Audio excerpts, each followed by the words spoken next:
Hola a todos, bienvenidos a esta plática, reflexión, clase de Biblia.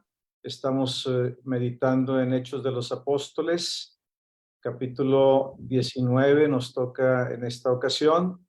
Bienvenidos sean todos ustedes, que el Espíritu Santo nos guíe, nos ilumine y nos ayude a profundizar sobre lo que aconteció en la primitiva iglesia, para también nosotros en la actualidad poner en práctica lo que Dios quiera de nosotros y ser presencia en el mundo de Dios y ser una caricia de Dios para toda la humanidad.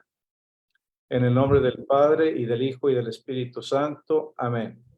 Vamos a iniciar con la oración que tenemos aquí preparada. Comienzo. Glorioso San Lucas, tú que inspirado por el Espíritu Santo escribiste el Evangelio de nuestro Señor Jesucristo y nos comunicaste el nacimiento de la Iglesia en el libro Hechos de los Apóstoles. Intercede por nosotros ante Dios nuestro Señor, para que seamos dignos de predicar con valentía la palabra de Dios, invocando en voz alta al Espíritu Santo. Que cada uno imitemos a María para alabar y alegrarnos en el Señor, nuestro Dios y Salvador, y aprender también de ella a ser comunidad que ora con un solo corazón y una sola alma, como los primeros cristianos de la mano de San Pedro y San Pablo, por Jesucristo nuestro Señor. Amén. Amén. Capítulo 19. Mientras Apolo estaba en Corintio, Pablo llegó a Éfeso, después de haber recorrido las regiones montañosas. Ahí encontró a algunos discípulos a quienes preguntó: ¿han recibido el Espíritu Santo al aceptar la fe? Ellos respondieron: ni siquiera hemos oído que exista un Espíritu Santo. Él les dijo: pues, ¿qué bautizo han recibido? Ellos respondieron: el bautismo de Juan. Pablo les dijo: Juan bautizaba para que se convirtieran, diciendo al pueblo que creyeran en el que iba a venir después de él, es decir, en Jesús. Cuando oyeron esto, se bautizaron en el nombre de Jesús el Señor. Entonces Pablo les impuso las manos. El Espíritu Santo vino sobre ellos y comenzaron a hablar en lenguas y a profetizar. Eran unos 12 hombres en total.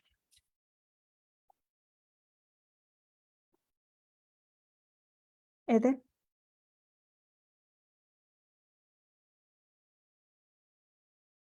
Activa el micrófono, Delmira, por favor. Empezamos. Después entró en la sinagoga y durante 3 meses habló abiertamente, discutiendo de modo convincente sobre el reino de Dios. Pero, como algunos se endurecían y se negaban a creer y difamaban el camino ante la gente, Pablo se apartó de ellos, llevó consigo a los discípulos y siguió discutiendo diariamente en la escuela de un tal Tirano. Esto duró 2 años, de modo que todos los habitantes de Asia, judíos y griegos, escucharon la palabra del Señor. Dios hacía milagros extraordinarios por medio de Pablo, hasta el punto de que aplicaban a los enfermos paños o pañuelos que él había tocado y les desaparecía la enfermedad y también salían de ellos los espíritus malignos. Unos exorcistas ambulantes judíos intentaron invocar sobre los poseídos de espíritus malignos el nombre de Jesús con la fórmula: yo los conjuro por el Jesús que Pablo predica. Un sumo sacerdote judío llamado Escevas tenía 7 hijos que hacían eso. Pero el espíritu maligno les dijo: a Jesús lo conozco, Pablo sé quién es, pero ustedes, ¿quiénes son? El hombre poseído por el espíritu maligno se abalanzó sobre ellos y los dominó por la fuerza, así que tuvieron que escapar desnudos y malheridos de aquella casa. Lo supieron los vecinos de Éfeso, judíos y griegos, y todos se llenaron de temor. El nombre del Señor Jesús ganaba prestigio. Muchos que abrazaban la fe venían a confesar públicamente sus prácticas. No pocos que habían practicado la magia traían sus libros y los quemaban en presencia de todos. Calculando el precio de aquellos libros, resultó ser de 50,000 monedas de plata. Así, por el poder del Señor, el mensaje crecía y se fortalecía. Después de estos sucesos, Pablo tomó la decisión de ir a Jerusalén pasando por Macedonia y Acaya, y decía: después de estar ahí, he de visitar también Roma. Envió a Macedonia a dos de sus auxiliares, Timoteo y Erasto, mientras él se quedaba en algún tiempo en Asia.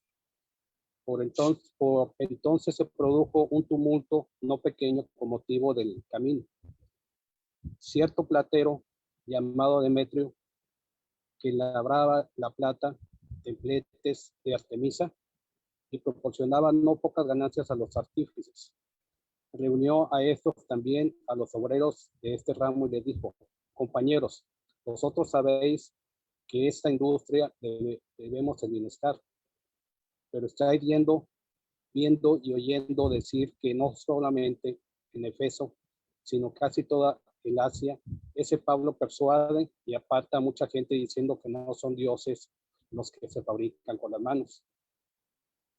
Y esto no solamente trae peligro de que nuestra profesión caiga en descrédito, sino también de que el tiempo de la gran diosa Artemisa sea tenido en nada y venga a ser despojada de su grandeza aquella a quien adora toda Asia y toda la tierra. Al oír esto, llenos de furor, se pusieron a gritar: grande es Artemisa de los Efesos.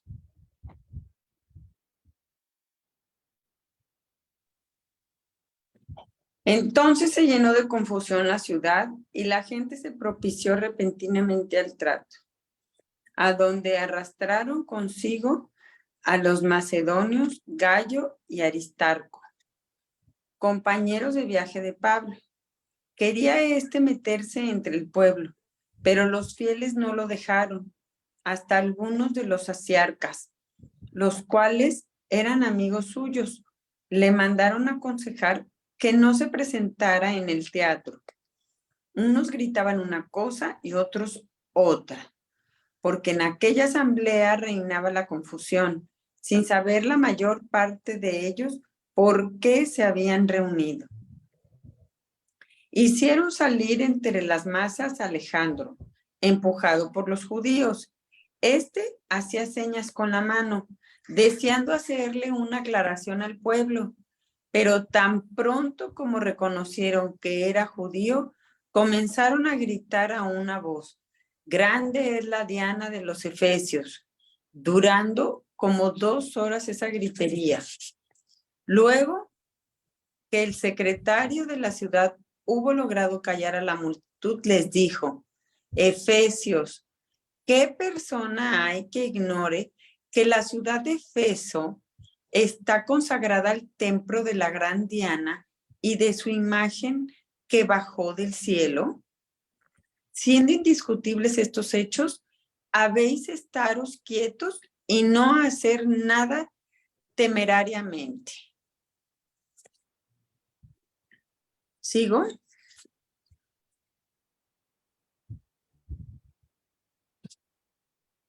¿Sí? Habéis traído aquí a estos hombres que ni son sacrilegios ni insultan a nuestra diosa. Si Demetrio y los artesanos compañeros suyos tienen queja contra alguien, abiertos están los tribunales y ahí también están los procúnsules que los acusan ante ellos. Si alguna otra cosa quieren después, se resolverá en la asamblea legal. En cuanto a lo de hoy, nos estamos exponiendo a que se acuse de sedición, pues no hay ninguna razón que podamos dar de esta concurrencia tumultuosa. Cuando hubo dicho esto, disolvió la asamblea. Palabra del Señor. Gloria a ti, Señor Jesús.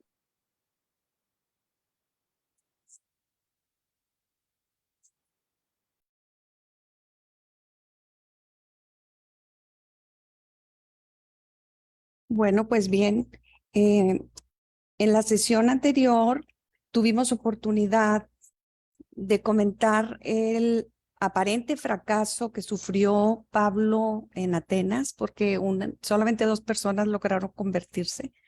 Y nos damos cuenta que él se dirige a Corinto, donde se encuentra con un matrimonio que había sido expulsado de Roma, Aquila y Priscila. Entonces, Pablo de nuevo tiene una visión nocturna donde escucha que le dice el Señor que no tema y que siga hablando y que no se calle. También mencionamos en ese capítulo que cumplió un voto que tenía, por lo que se afeitó la cabeza, y después de esto llegó a Éfeso un judío llamado Apolo, de donde surge la palabra apología, y que dijimos que era precisamente un discurso donde se alaba o se defiende o justifica algo, muy utilizado por los filósofos como Sócrates y Platón en esos tiempos. Este Apolo, que era un hombre elocuente y versado en las escrituras, empezó a dar una buena impresión a Pablo, de tal manera que quiso tomarlo para su beneficio, pero se da cuenta que no conoce, que solamente conoce hasta el bautismo de Juan. Así es que le pidió al matrimonio, compañeros de él, que por favor lo catequizaran, y de esa manera Apolo, con el entusiasmo que le caracterizaba, se dedicó a la predicación en Corinto. Mientras Apolo se encontraba en Corinto, nos vamos a dar cuenta, como lo leímos ahorita, que Pablo viajaba hacia Éfeso, y vamos a ver ahora con qué se va a encontrar Pablo en este lugar. Dice, esta ciudad de gran importancia económica y cultural estaba llena de una mezcolanza de gentes de diferentes razas y religiones. Entre ellos se cuentan también los 12 hombres con quienes Pablo se encuentra en Éfeso. Como Apolo, eran adeptos del Bautista, aunque no por ello dejaban de sentirse cristianos. Difícilmente se explica que no supieran nada del Espíritu Santo. Perdón. Déjeme ver nada más si no me brinqué una. No, está bien. Dice, se menciona, dice que el Espíritu Santo vino sobre ellos porque Pablo les hace una pregunta. Para esto tenemos que entender que había diferentes tipos de discípulos. Cuando Pablo se encuentra con estos 12, que para nosotros, si tomamos en cuenta la numerología bíblica, era también algo representativo, ¿verdad? Como si estuviera regresando a los inicios del pueblo de Israel. Pablo les pregunta que si recibieron el Espíritu Santo. Y entonces ellos tampoco lo habían recibido, se encontraban en la misma situación que Apolo. ¿Qué fue lo que hizo entonces? Pablo les impuso las manos, y entonces se da cuenta que alguien puede recibir el Espíritu Santo después de haber creído. Y al momento que recibe el Espíritu Santo, se da cuenta que empiezan a brotar en ellos actitudes que antes no poseían, porque el bautismo de Juan era solamente un bautismo de agua y de arrepentimiento. Y de hecho, Juan siempre les dijo que él solamente estaba abriendo el camino y que alguien iba a venir después de él.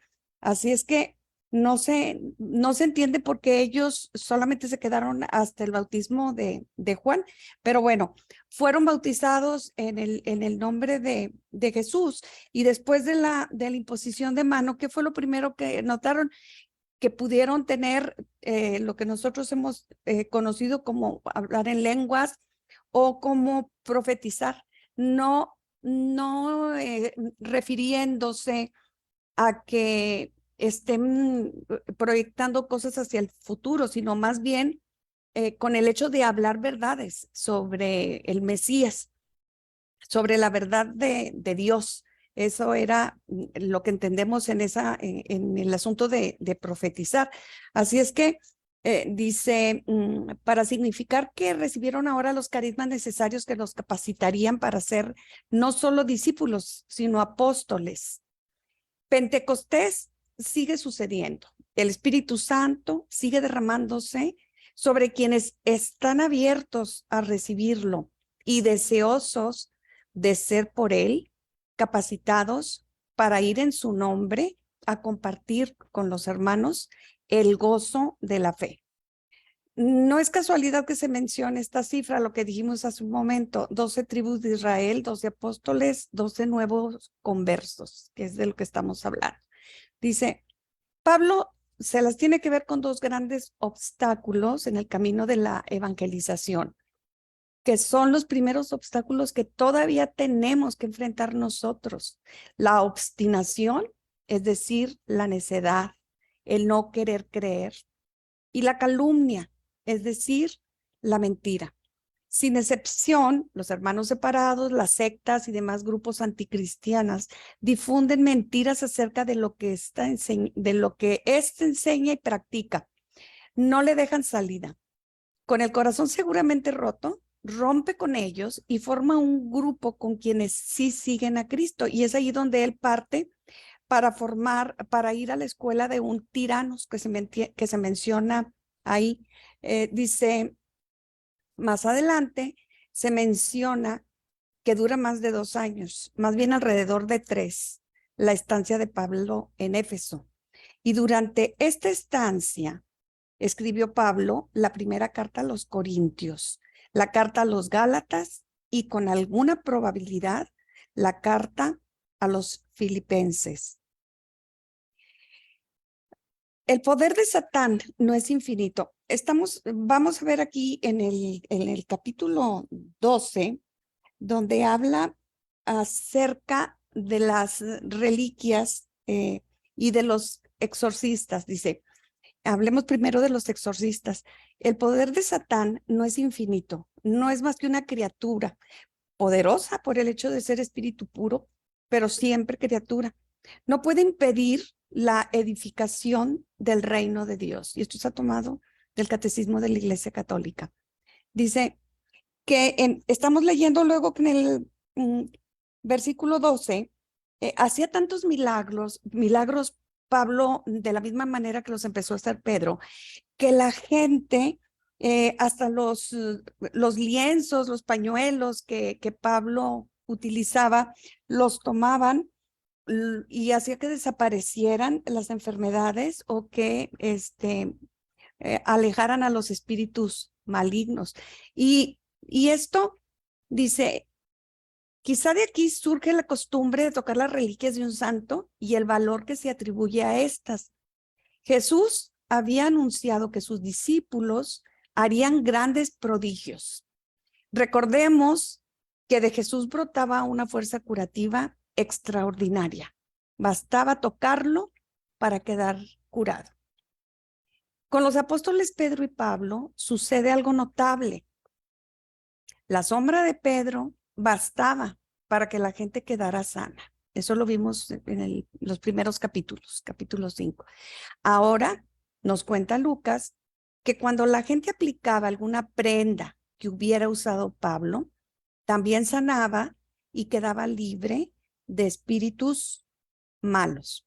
Así es que, tomando el punto del significado de las reliquias, nosotros sabemos que existen reliquias de 3 grados. La reliquia de primer grado es algo que nos presenta como un fragmento del cuerpo de uno de los santos.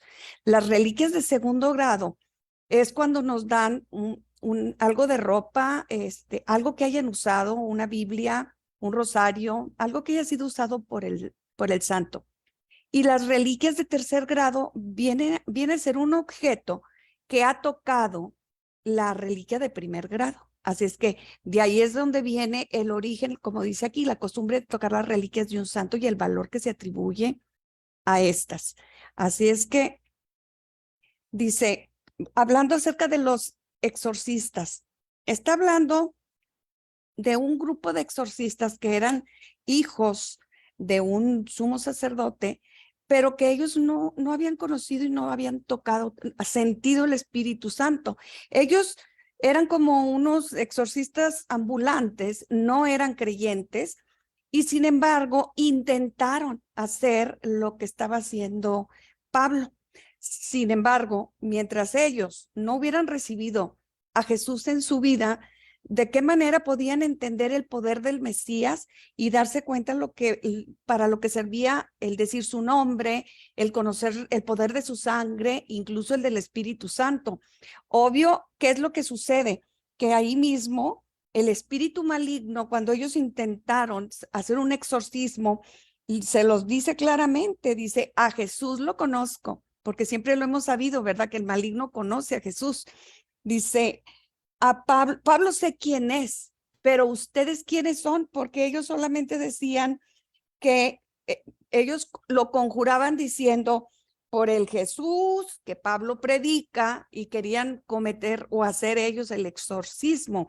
Así es que reciben una menuda revolcada, que fue lo menos que pudieron alcanzar en ese momento. ¿Y qué es lo que sucede? Que entonces empezaron a tenerle temor los griegos y los judíos cuando se enteraron de este hecho. Esto dice aquí, recordemos que el demonio es el fuerte al que solo puede vencer el más fuerte. Tratar de enfrentarse con el maligno, atenido a las propias fuerzas, es ponerse en una posición sumamente vulnerable de la que no se saldrá bien librado. De ahí que la iglesia nos proporciona toda clase de ayudas: la reconciliación, la Eucaristía, la oración, la escucha de la palabra, el agua bendita, en fin, la gracia de Dios que derrama sobre nosotros y que nos fortalece para el combate contra el demonio.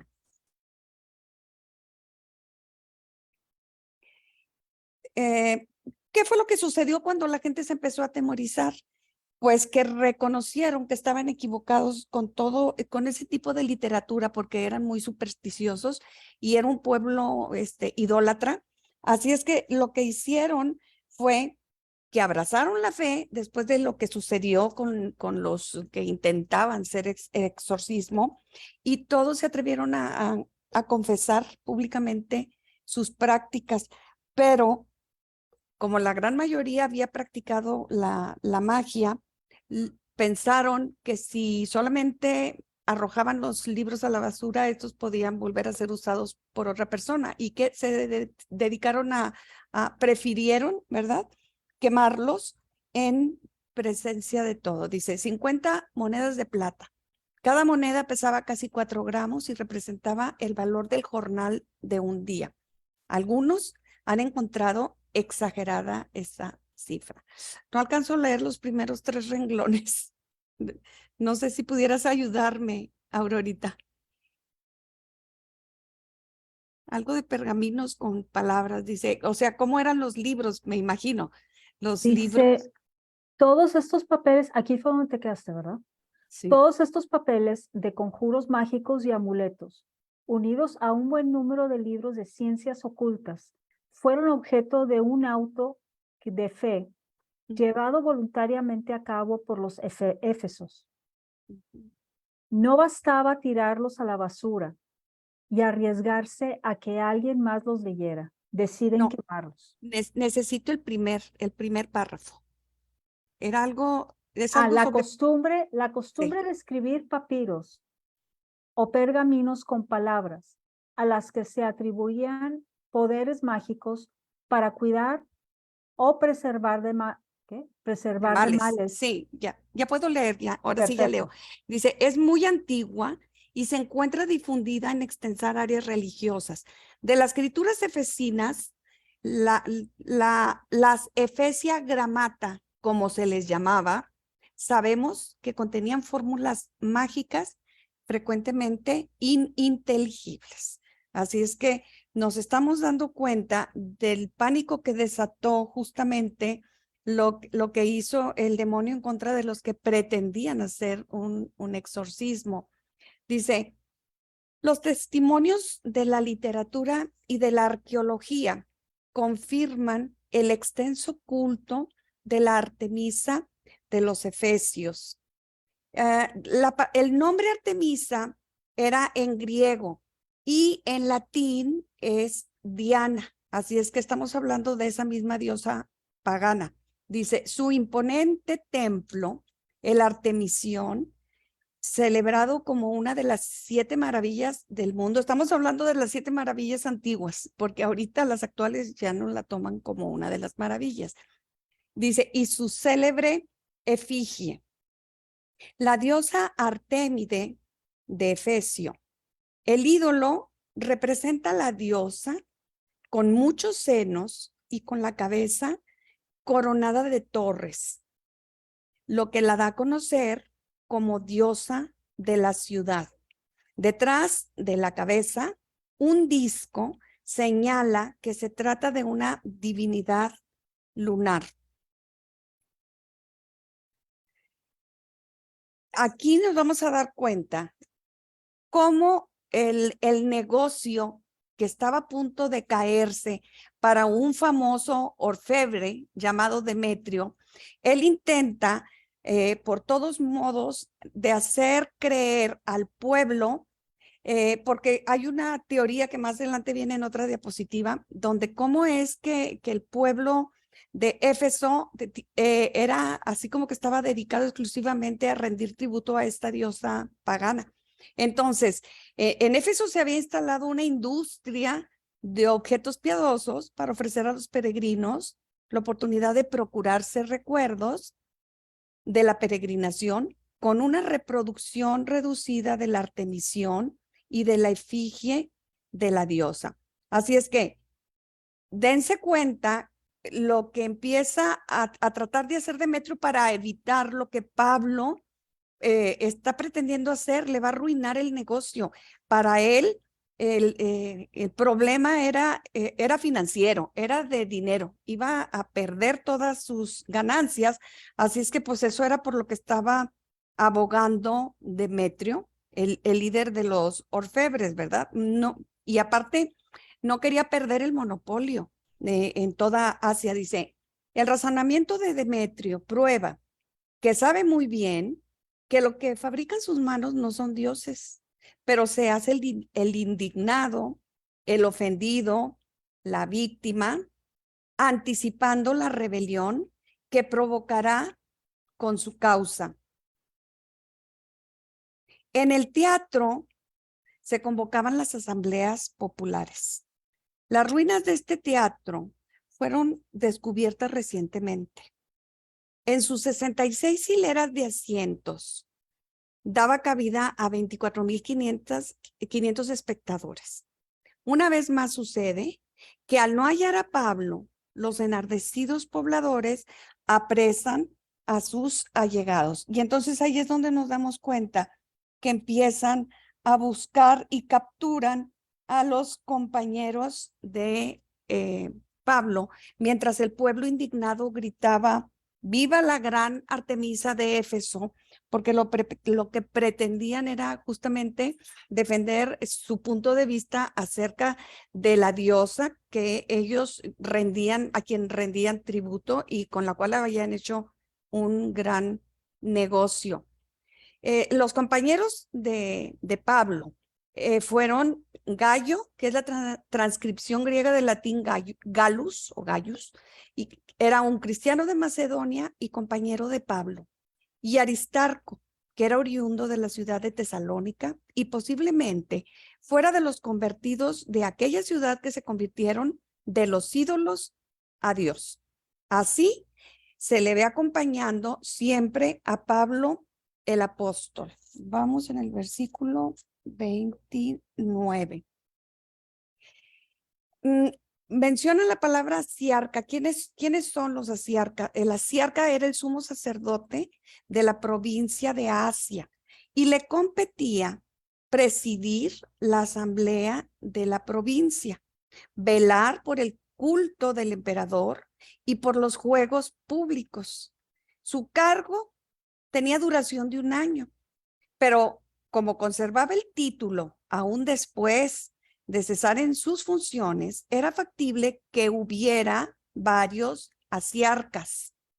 Lucas nos hace ver que en esta revuelta hay mucha gente que ha sido prácticamente acarreada, y lo leímos ahorita, cuando mucha gente no sabía ni por qué estaban ahí, ¿verdad? Porque unos decían una cosa y otros decían otra, lo único que hicieron era arrastrar gente.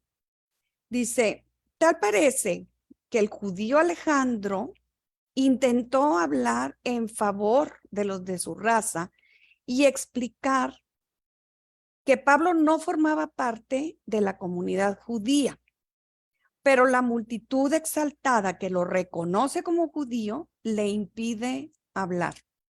Astutamente, el magistrado comienza dándoles la razón a los seguidores de Artemisa. Eso calma los ánimos. Dice, ya con la multitud más serena, ya vamos en el versículo 35, dice, les hace ver que ni Gayo ni Aristarco han hecho nada malo. Todo ese alboroto ha sido por nada, pues en efecto, ninguno los ha oído blasfemar contra su diosa Artemisa. Había mucha rivalidad entre las ciudades paganas para ganar el privilegio de ser guardiana de algún dios o alguna diosa, porque aparte del gran honor, creían que recibirían más bendiciones. Venida de Júpiter, según la tradición, esta imagen descendió del cielo y que por lo tanto era de origen divino. Así es que ahí fue donde surgió la leyenda de la guardiana de Éfeso. ¿Cuáles son los argumentos que utilizó el funcionario para poder dejar libres a Aristarco y a Gayo? Y a Pablo, por supuesto, dice, el primer argumento fue que la leyenda acerca de Artemisa fue aceptada por todos y nadie podía robar a la ciudad ese privilegio. El segundo argumento fue que Pablo y sus compañeros no eran hombres malvados, no eran sacrílegos, ni robadores de templos, ni blasfemadores de su diosa. El tercer argumento es que los que acusan a otro deben emplear el proceso legal. En lugar de reprender o condenar a Pablo y sus compañeros, reprende a Demetrio y los artesanos. El escribano los desacredita ante el pueblo a quienes provocaron el tumulto. Y este es el cuarto argumento. Éfeso, una ciudad libre, está en peligro de perder sus privilegios si llegan noticias de este desorden a oídos del procónsul u otras autoridades superiores. Esto nos hace ver que había mucho orden en el Imperio Romano y que no se toleraban alborotos. Entonces, ¿qué es lo que estamos viendo aquí? Que este escribano o funcionario recibía un salario del Imperio Romano. Así es que se encargaba de llevar el registro de los impuestos y sobre todo debía mantener el orden y evitar posibles motines. Por eso es que él se atreve a demostrar la inocencia de Pablo y sus amigos. Así es que hasta en esto nos estamos dando cuenta que Dios puso a salvo de nuevo a sus apóstoles usando a un funcionario romano, para que nos demos cuenta que el Espíritu Santo y Dios se ha encargado de cumplir siempre su palabra y todo lo que le decía Pablo resultaba como él se lo había profetizado. Así es que de esta manera se cierra este capítulo donde se pudo evitar un tumulto, una trifulca, pero fue precisamente por esa, la ley romana de la que en ese tiempo estaba muy de moda. No podía, se debería de ejercer al pie de la letra y por supuesto que los funcionarios que estaban ejerciendo este poder eran los encargados de evitar todo tipo de situaciones problemáticas por bien de Roma, ¿verdad? Y de las colonias de procedencia romana. Creo que esta fue, no, dice, así pues, en esta ocasión, el problema no fue causado por los judíos, sino por los gentiles. Pero también hay que observar que fue resuelto por los gentiles, los asiarcas y el magistrado. Despidió pues este funcionario público a la multitud, que entonces se dispersó. El ministerio de Pablo en Éfeso llegó así a su fin aquí. Veremos luego que Pablo saldría de Éfeso y regresaría a Macedonia. Y bueno, de esta manera terminamos este capítulo que, aunque está cortito, está muy interesante acerca de que seguimos dándonos cuenta cómo Pablo sigue lidiando con todo tipo de ideologías y de gente, de pueblos idólatras, ¿verdad? Pero el Señor se encarga de acompañar y de permitir que todo salga bien para que Él siga predicando en su nombre. Bueno, le damos gracias a Dios y decimos, Padre bueno, que la palabra que escuchamos eche raíces hondas en nuestra vida. Ayúdanos a construir cimientos fuertes para nuestra fe, que edifiquemos toda nuestra vida sobre la roca firme de tu palabra. Enséñanos a hacer silencio para escuchar tu voz, que nuestros frutos sean generosos conforme a los dones que nos has regalado para el bien de todos. Amén.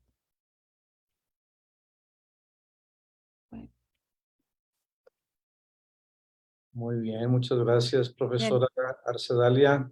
Sí. Vamos ahora a compartir los temas que nos llamaron más la atención. Entre todos vamos a hacer esta reflexión. A ver. Adelante. ¿Quién dijo yo?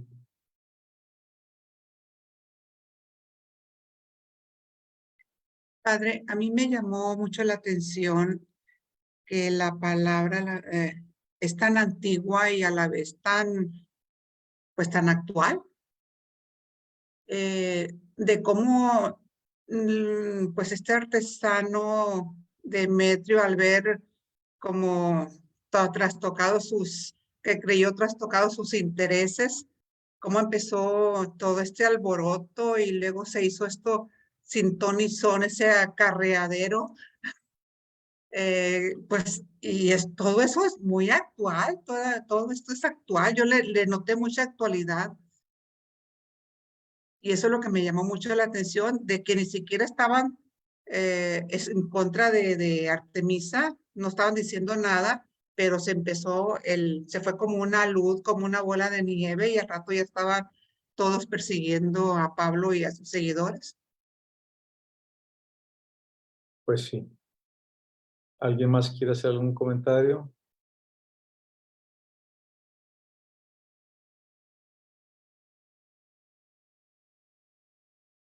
Pues que volvemos a ver al Espíritu Santo. Volvemos a confirmar que es el libro donde, no sé, tú dímelo, si es donde más se habla del Espíritu Santo. Claro. Se le llama el Evangelio del Espíritu Santo al libro de Hechos de los Apóstoles, porque es el gran protagonista de la obra de Jesús, que es la iglesia, y el prometido del Padre. Entonces, Él es el que va a llevar adelante a la iglesia naciente, pero todavía también a la iglesia de todos los tiempos, ¿verdad? Entonces, vemos un gran protagonismo del Espíritu Santo. Por eso en el Vaticano, abajo está la cátedra de Pedro, pero en la parte de arriba está el Espíritu Santo en un vitral, simbolizando que es el que dirige a la iglesia, a Pedro, a los obispos, a todos los fieles de la iglesia católica, ¿verdad? Es el Espíritu Santo. ¿Alguien más quiere comentar algo en especial? Yo, padre. Adelante, Oscar. Lo que vemos desde tiempos atrás y a través de la historia de los apóstoles y en la actualidad, es que siempre el Espíritu Santo está respaldando lo que vamos a hablar, lo que decimos, y cuando estamos rodeados de problemas, Él nos va a dar solución, alguna forma de salir de esos problemas. O sea, debemos tener la seguridad que Él siempre está para ayudarnos. Yo la pregunta que me sale aquí es, cuando dijo Jesús que no se perdonará el pecado contra el Espíritu Santo, ¿cuál sería eso? Y este es un tema que siempre ha sido misterioso, ¿verdad? Y se ha, si gustas, cerrar el micrófono para que no se oiga eco.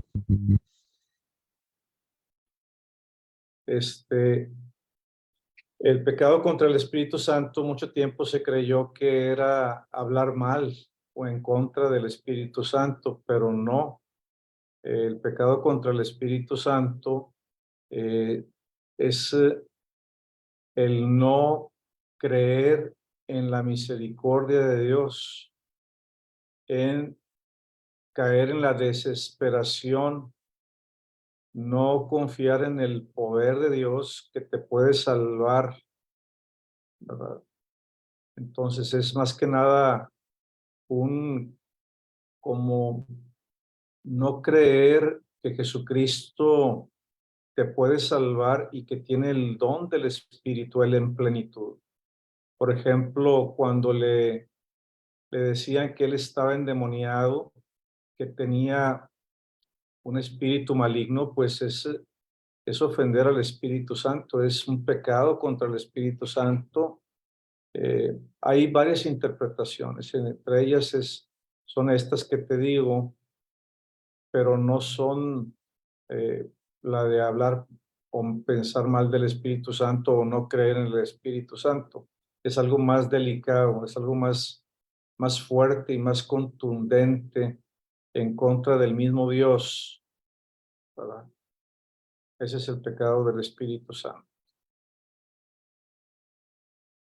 Muy bien, bueno, pues yo estaba leyendo aquí la Biblia de Jerusalén y como que es diferente la traducción de las Biblias y aquí comenta de que todo lo que reunieron para quemar, tanto libros como objetos, los que se dedicaban a, esas cosas, ¿verdad? A la hechicería, brujería y pues todas las cuestiones de superstición, dice aquí que eran alrededor de 50,000 monedas de plata. Aquí habla de 50,000. Y luego acá un comentario de otros autores dicen que era el equivalente a de 1 a 5 millones de dólares. O sea, hacen ahí alguna referencia a lo que valía la plata en aquel entonces. 50,000 piezas de plata eran estimadas entre 1 millón y 5 millones de dólares. O sea, realmente eran muchas cosas y valiosas que les había costado, ¿verdad? Entonces era un pueblo, pues, creyentes supersticiosos, los efesios, ¿verdad? Creyente supersticioso, pero pues San Pablo y siempre la religión cristiana católica va a causar mucho furor en muchos países que tienen pues diferentes religiones o creencias que la iglesia respeta, pero también anuncia lo que nosotros creemos y el que quiera creer, pues es libre de hacerlo. El evangelio no se impone, el evangelio se comparte, como dice el Papa Francisco en el Evangelii Gaudium, que la iglesia debe crecer por atracción, por ejemplo, por dar testimonio y no tanto por proselitismo. No es tanto por tratar de a la fuerza convencer a las personas, disuadirlas y perseguirlas hasta que acepten la religión, ¿verdad? Sino es más que nada, te anuncio lo que yo creo, la verdad que yo he descubierto y que soy feliz, soy libre y mi vida tiene un sentido pleno. Y si tú quieres creer, pues aquí está el Evangelio. Y sobre todo que van acompañados con signos y prodigios, porque dice San Juan Crisóstomo que los primeros siglos de la iglesia y en tiempos de Jesús y los apóstoles, pues había muchos milagros porque se necesitaban que la iglesia creciera, que la iglesia se fortaleciera, porque era una plantita que iba creciendo y necesitaba pues de muchos cuidados, y los milagros y las gracias y las bendiciones pues eran abundantes, porque ahorita se preguntan, ¿por qué los obispos y sacerdotes y el Papa no hacen milagros? Bueno, porque, y los laicos, ¿por qué no hacen milagros? Bueno, porque Dios los hace cuando Él quiere, ¿verdad? Y es como la lluvia que Dios la manda cuando Él quiere. Hay unas lluvias que son tempranas, otras que son tardías, dice San Juan Crisóstomo, y que al principio el Señor la cuidó mucho a la iglesia en el sentido de darles muchos signos, pero que siguen cuando Él quiera. Ahora llueve cuando Él quiere, ¿verdad? Entonces, pero era necesario, por ejemplo, eso de que, pues, ante las manos de San Pablo hacían milagros, pero también cualquier objeto que era de él o había sido tocado por él, pues se convertía en la fuerza de Cristo resucitado, que se comunica a través de los apóstoles y de lo que ellos hagan o de lo que ellos usan o de lo que ellos, donde ellos están. Y la sombra de San Pedro, pues también le llevaban por los enfermos porque quedaban curados por la simple sombra de San Pedro, ¿verdad? Por eso las reliquias de los santos para nosotros son muy importantes, porque hablamos de lo que el Espíritu Santo hizo en ellos. Hizo santos, los configuró con Jesucristo porque fueron dóciles al Evangelio, fueron dóciles a la predicación del Evangelio. Y ellos son instrumentos que nos pueden acercar a Cristo y comunicarnos la gracia. Por eso la profesora Arcedalia hablaba de las diferentes reliquias, los diferentes grados, ¿verdad? Si es algo de la persona, hueso, carne, sangre. Hoy es día de San Genaro, el día en que se licuó, milagrosamente se licúa la sangre a veces sí, a veces no. Es muy antiguo este fenómeno, y cuando se licúa es que va a ser un tiempo de gracia y de bendición. Cuando no se licúa a veces suceden cosas raras en la historia, ¿verdad? Y hoy se licuó, gracias a Dios. Y aquí en la parroquia, aquí donde se ve ustedes debajo del altar, ahí tenemos ahorita aquí en la parroquia 2 reliquias que me fueron donadas por un sacerdote de la Ciudad de México, el padre José de Jesús Aguilar Valdés, que es un hombre muy, muy culto, muy sabio, muy cristiano, muy santo, que ha viajado mucho y se ha instruido mucho, y fue pues, el rector de catedral, y ahora está también en los medios de comunicación y arte sacro de la Arquidiócesis Primada de México. Pues bendito sea Dios, me regaló el solideo de Juan Pablo II, el que utilizó cuando vino a México a la catedral, y se lo regaló a él, que era seminarista, y me enseñó la foto y me regaló la foto, y pues nos dio una carta dando él su testimonio, y también nos regaló aquí a la parroquia un huesito de Sor Faustina Kowalska, Santa Faustina, es de primer grado, entonces tengo reliquias de primero y segundo grado, y de aquí sacamos reliquias de tercer grado para regalar a toda la comunidad, y de hecho van a venir en peregrinación este sábado, que ya les voy a hacer propaganda, van a venir desde Cadereyta, un grupo del Señor de la Misericordia, a hacer una visita al Templo del Señor de la Misericordia, y se van a pasar por acá y les voy a celebrar misa a las 11 de la mañana, porque vienen pues a venerar las reliquias de Sor Faustina Kowalska, que el día 5 de octubre es su día. Entonces, les voy a celebrar la Eucaristía a este grupo que viene en peregrinación. Me da mucho gusto porque pues se valora también pues la vida de los santos, ¿verdad? Y nos testimonian a Cristo, y pues ojalá, así como San Pablo y los primeros cristianos, ojalá que también nosotros en estos tiempos testimoniemos a Cristo con nuestra vida. A lo mejor no somos santos de altares, pero sí santos anónimos o santos de, como dice el Papa Francisco, de clase media, que no somos, o sea, pues muy santos para ser canonizados, pero sí llevamos una vida cristiana, pues lo mejor que podamos, coherente o con mayor compromiso, mayor radicalidad, ¿verdad? Muy bien, ¿algo más que quieran comentar, jóvenes?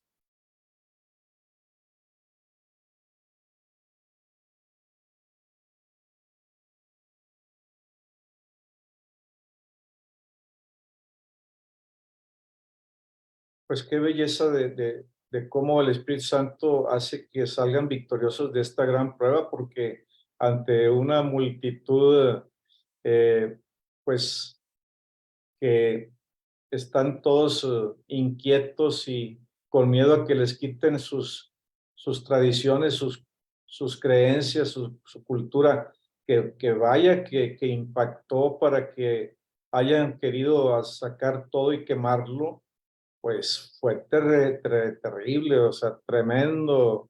eh, Fue algo impactante para ellos, pero pues se liberaron de ser condenados porque realmente ellos fueron muy respetuosos.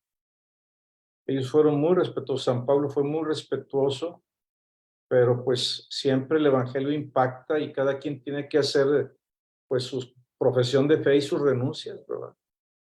Y hacer su propio compromiso y su propia eh, pues decisión de si sigue a Cristo con todo lo que implica para ser cristiano, que no es cualquier cosa. A propósito, se los he dicho en estos últimos 2 o 3 domingos que los evangelios han estado pues fuertecitos, ¿verdad? La corrección fraterna, el perdón 70 veces 7, etcétera, pues ¿no? Implica un compromiso cristiano. No es cualquier cosa, nomás venir a misa los domingos, eso no es ser cristiano. Cristiano es un compromiso de vida, un estilo de vida de compromiso con Jesús, con la iglesia, con el prójimo, con los más pobres, con los enfermos, con los que sufren, y pues esos son signos del mesianismo de Cristo, porque lo dice la palabra de Dios, y el arzobispo lo repitió hace poco en la ordenación de los diáconos, tanto transitorios como permanentes.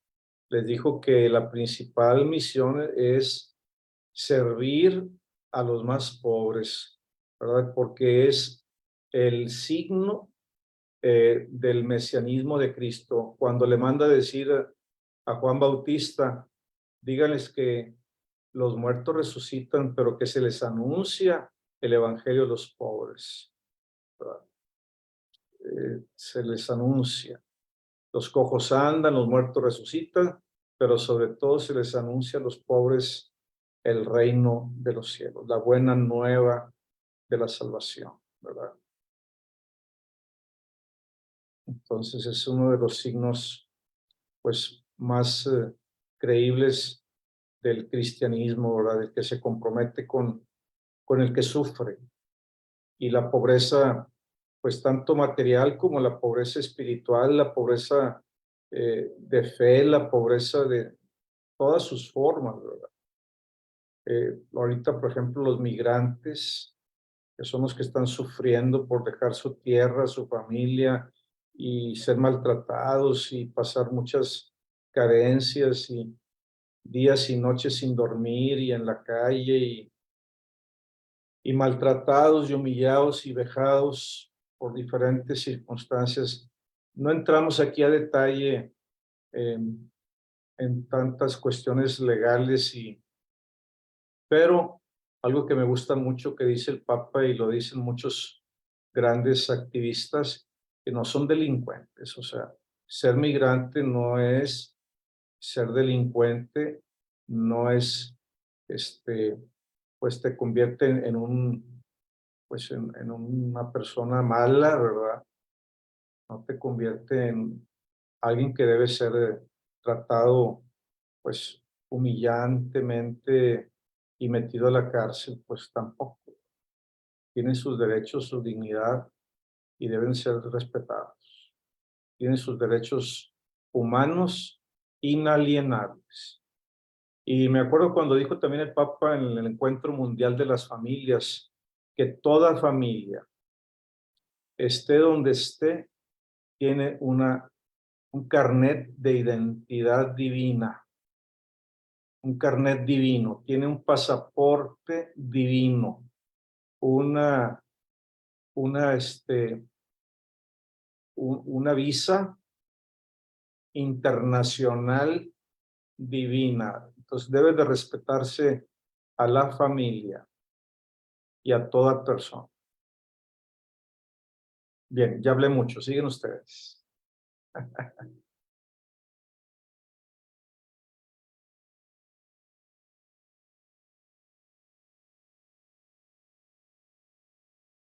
Si no hablan, yo les pregunto.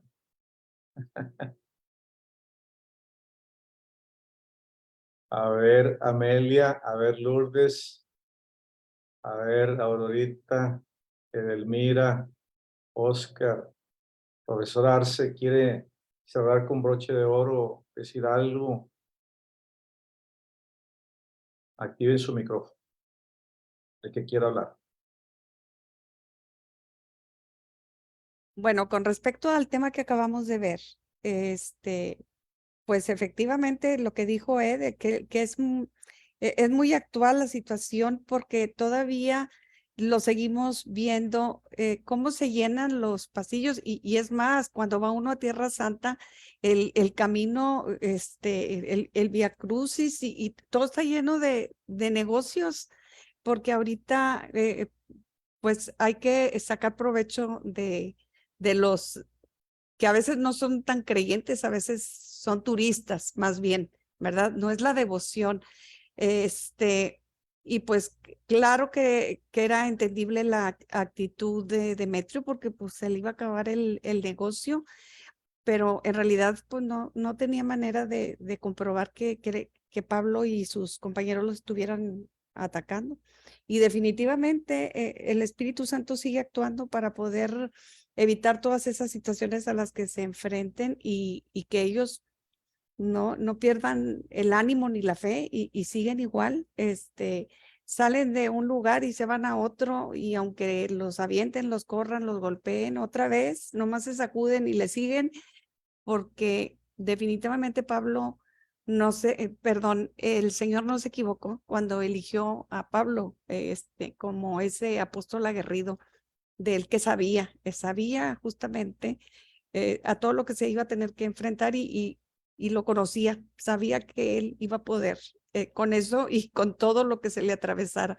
Así es que a mí me encanta la manera en la que Pablo siempre reacciona y cómo nunca se desanima y cuando empieza como que a dudar, el Espíritu Santo de nueva cuenta le permite saber qué camino es el que debe de seguir, que nosotros definitivamente, si estuviéramos en ese nivel, deberíamos de poder hacer lo mismo, ¿verdad? Entender los mensajes que a veces el Espíritu Santo nos manda y que nosotros nos negamos a reconocer, porque cuando nos empeñamos en querer hacer una cosa y nos estamos dando cuenta que no sale o que se traba o que se presentan obstáculos, pues quiere decir que por ahí no es, que tenemos que entender, pero a veces somos muy tercos y obstinados, como venía ahí una de las características de los que todavía no confiamos en la voluntad divina, ¿verdad? Así es. Muy bien. Bueno, pues gracias a los que están presentes y también a los que nos ven por las redes sociales o nos van a seguir después. Que Dios bendiga a todos los que estamos en el camino del Señor, pero también pidamos por aquellos que andan por otros caminos, a veces pues válidos, eh, respetuosos y que son formas de concebir a Dios y de concebir la vida, que hacen el bien y no hacen el mal, pero también pidamos por aquellos que andan equivocados y que andan haciendo el mal y que andan, pues, a lo mejor siendo partidarios del maligno, ¿verdad? Como dice Cristo, ¿verdad? Hacedores del mal, eh, se les va a pedir cuentas y más vale que se arrepientan para que tengan vida en la vida presente y en la vida eterna. Eh, Recuerdo cuando el Papa Francisco les hablaba a los mafiosos en Italia, me preocupaba yo porque les habló muy, muy fuerte al inicio de su pontificado. Les dijo algo parecido a esto. Les dijo que los perros del infierno van a lamer su sangre por toda la eternidad si no se arrepienten del grave daño que están haciendo a tantas familias, a tanta gente, ¿verdad? Fue terrible las expresiones que utilizó el Papa y yo decía, Señor, te pido por el Papa, cuídalo, que no le vayan a hacer nada, ningún daño, porque aunque de alguna manera tiene que hacerlo reaccionar, ¿verdad? Este, con palabras de fe y también de temor, porque decía Santo Tomás de Aquino, si no te mueve el amor, que te mueve el temor. Entonces, para los que no se convencen con palabras eh, tranquilas y de salvación positivas, pues hay que hablarles también del juicio de Dios y con palabras fuertes y ejemplos fuertes, porque no es cualquier cosa lo que están haciendo. Y yo también, pues pido mucho por todos los países, precisamente por nuestro México. Ahorita estamos en el mes patrio, ¿verdad? Y no tan solo por estar en el mes patrio, por siempre debemos de pedir, como dice el mismo apóstol Pablo, les pido que siempre oren por las autoridades, ¿verdad? Para que llevemos una vida en paz, una vida digna y en paz, todas las comunidades, ¿verdad? Y ahorita pues hay mucha incertidumbre política, económica, social, y hay muchas confrontaciones muy fuertes. Necesitamos que nos den paz. El arzobispo nos pide que oremos todos los días a la hora del Ángelus, que pidamos por esta intención de la paz, y pronto va a haber una reunión en Puebla, un diálogo nacional por la paz. Entonces eh, va a ser convocado los diferentes sectores que forman parte importante del país para ver cómo podemos trabajar por la paz en México y la reconciliación en México, porque sí tenemos que estar de acuerdo, pues todos del giro o del camino que se va a elegir o a tomar, porque no es de un grupito y de una persona el que debe regir a todo un país. Debe ser todas las fuerzas que componen los diferentes sectores de la sociedad. Que así sea.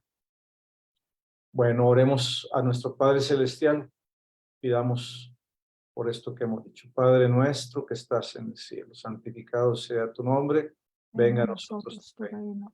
Hágase tu voluntad en la tierra como en el cielo. Danos hoy nuestro pan de cada día. Perdona nuestras ofensas, como también nosotros perdonamos a los que nos ofenden. No nos dejes caer en tentación y líbranos del mal. Amén. Amén. María, Reina de la Paz, ruega por nosotros. Virgen María de Guadalupe, Reina de México, salva nuestra patria y conserva nuestra fe. La bendición de Dios Todopoderoso, Padre, Hijo y Espíritu Santo, descienda sobre ustedes, permanezca para siempre. Amén. Amén. Que pasen buenas noches, que Dios los bendiga a todos. Buenas noches, gracias. Gracias a La todos. próxima semana voy a estar fuera de la ciudad. Voy a tratar de conectarme donde ando, pero si no, ustedes dirigen la reunión. Buenas Dios los noches. bendiga. Buenas noches. Muchas gracias. Buenas noches. Gracias a todos. Buenas noches.